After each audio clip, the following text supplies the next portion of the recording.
नमस्कार. महाराष्ट्रातल्या शेतकरी बांधवांसाठी एक खूप मोठी आणि दिलासादायक बातमी आहे. हजारो शेतकरी जे कर्जाच्या ओझ्याखाली दबलेले आहेत, त्यांच्यासाठी सरकार एक नवी योजना घेऊन आले. काय आहे ही कृषी कर्जमाफी योजना? चला एकदम सोप्या भाषेत समजून घेऊया. सुरुवातच करूया सहकार मंत्री बाबासाहेब पाटील यांच्या या वाक्याने. या एका वाक्यातच या योजनेचं सगळं सार दडलंय. उद्देश अगदी स्पष्ट आहे. कर्जामुळे त्रस्त झालेल्या शेतकऱ्यांना दिलासा देणं. मग साहजिकच आपल्या मनात प्रश्न येतो की ठीक आहे, पण ही योजना नक्की आहे तरी काय? आणि त्याहूनही महत्वाचं म्हणजे याचा फायदा शेतकऱ्यांपर्यंत पोहोचणार कसा? चला पुढच्या काही मिनिटांमध्ये याच सगळ्या प्रश्नांची उत्तरं शोधूया. सगळ्यात आधी हे समजून घेऊया की ही योजना आणण्याची गरजच का पडली. यासाठी आपल्याला शेतकरी आणि सहकारी संस्था या दोघांच्याही समस्या पाहाव्या लागतील. म्हणजे बघा, अडचण दोन्ही बाजूंनी आहे. एकीकडे शेतकरी जुन्या कर्जाखाली दबलाय, त्यामुळे त्याला नव्याने कर्ज मिळत नाहीये. आणि दुसरीकडे शेतकऱ्यांकडून वसुली होत नसल्यामुळे ज्या सहकारी पतसंस्था आहेत त्या स्वतःच आर्थिक अडचणीत सापडल्या आहेत. त्यामुळे त्याही नवीन कर्ज देऊ शकत नाहीत. हे एक प्रकारचं दुष्टचक्रच बनलंय. तर या दुष्टचक्रातून बाहेर पडण्यासाठी शासनाने ही एक वेळ समझोता म्हणजेच वन टाइम सेटलमेंट योजना आणली आहे. चला तर मग आता ही योजना काय आहे आणि यासाठी कोण पात्र ठरू शकतं हे नीट समजून घेऊया. वन टाइम सेटलमेंट म्हणजे काय? तर शेतकऱ्यांसाठी ही एक सुवर्ण संधीच आहे. या योजनेनुसार कर्जावर लागलेलं प्रचंड दंडात्मक व्याज आणि इतर सगळे दंड शुल्क पूर्णपणे माफ होणार आहे आणि फक्त मुद्दल आणि त्यावर अगदी थोडंसं सरळ व्याज भरून कर्जमुक्त होता येणार आहे. तर मग ह्या योजनेचा लाभ कोणाला मिळणार? पहिलं म्हणजे ज्यांनी प्राथमिक कृषी पतसंस्थेकडून कर्ज घेतलं आहे ते शेतकरी.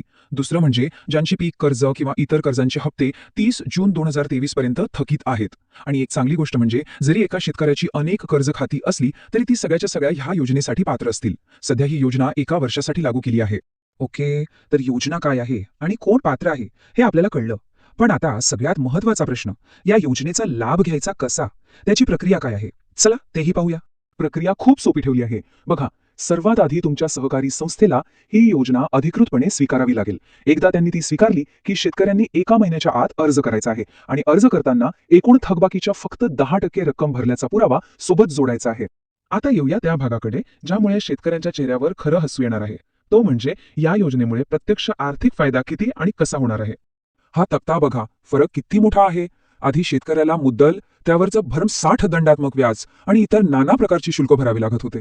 पण आता या योजनेमुळे फक्त मुद्दल आणि त्यावर अगदी माफक दराने सरळ व्याज भरायचंय. बाकी कसलेही चार्ज नाहीत. हा खरंच खूप मोठा दिलासा आहे.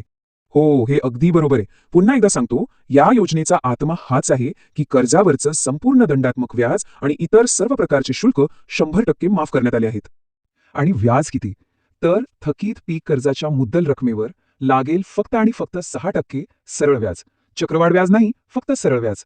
आणि जर कर्ज मध्यम किंवा दीर्घ मुदतीचं असेल तर त्यावर थोडं जास्त म्हणजे फक्त 8% दराने सरळ व्याज लागू होईल. पण हो, एक गोष्ट इथे लक्षात ठेवायला हवी. जरी दंड आणि बाकीचे शुल्क माफ होणार असले तरी जर तुमच्या कर्जावर काही कायदेशीर कारवाई झाली असेल तर त्यासाठी लागलेला खर्च माफ होणार नाही, तो भरावा लागेल. बरं, जुनं कर्ज तर फिटलं, पण पुढे काय? नवीन कर्ज मिळणार का? तर हो, या योजनेचा हा एक खूप महत्वाचा फायदा आहे. जुनं कर्ज फेडताच नवीन कर्ज मिळण्याचा मार्ग मोकळा होतो. कसं ते पाहूया. आणि इथेही नियम अगदी सोपे आहेत. ज्या क्षणी शेतकरी जुन्या पीक कर्जाची पूर्ण परतफेड करेल तो लगेचच नवीन पीक कर्जासाठी पात्र ठरेल. आणि मुदत कर्जासाठी परतफेड केल्यावर फक्त 1 वर्ष थांबावं लागेल, त्यानंतर पुन्हा नवीन कर्ज घेता येईल. कोणतीही योजना फक्त कागदावर चांगली असून चालत नाही, बरोबर? ती व्यवस्थित लागू होणं, लोकांपर्यंत पोहोचणं खूप महत्वाचं असतं. मग शासनाने याच्या अंमलबजावणीसाठी काय नियोजन केलंय ते पाहूया.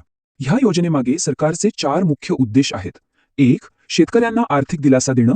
2. यामुळे शेतकऱ्यांचा सिबिल स्कोर म्हणजे पतदर्जा सुधारेल. 3. बँकांची आणि संस्थांची कर्ज वसुली वाढेल. आणि 4. अडचणीत सापडलेल्या सहकारी संस्थांना पुन्हा उभं राहता येईल. म्हणजे याचा फायदा पूर्ण सिस्टीमला होणार आहे.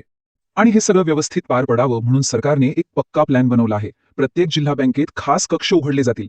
अर्जांची तपासणी करण्यासाठी विशेष समित्या नेमल्या जातील. कामात पारदर्शकता राहावी म्हणून दर महिन्याला प्रगती अहवाल सादर करावा लागेल. आणि सर्वात महत्त्वाचं, या योजनेची माहिती सगळ्यांपर्यंत पोहोचवण्यासाठी जोरदार प्रसिद्धी केली जाईल. आणि शेवटी सहकार मंत्र्यांच्याच शब्दात सांगायचं तर ही योजना फक्त शेतकऱ्यांसाठीच नाही तर संपूर्ण सहकार क्षेत्रासाठी एक नवी संजीवनी ठरू शकते. तर मग जाता जाता एक प्रश्न, सगळ्यांना काय वाटतं? ही एक वेळ समझोता योजना खरंच महाराष्ट्रातील शेतकऱ्यांच्या आणि एकंदरीत सहकार क्षेत्राच्या परिस्थितीत एक मोठा सकारात्मक बदल घडवून आणू शकेल का? यावर नक्कीच विचार करायला हवा.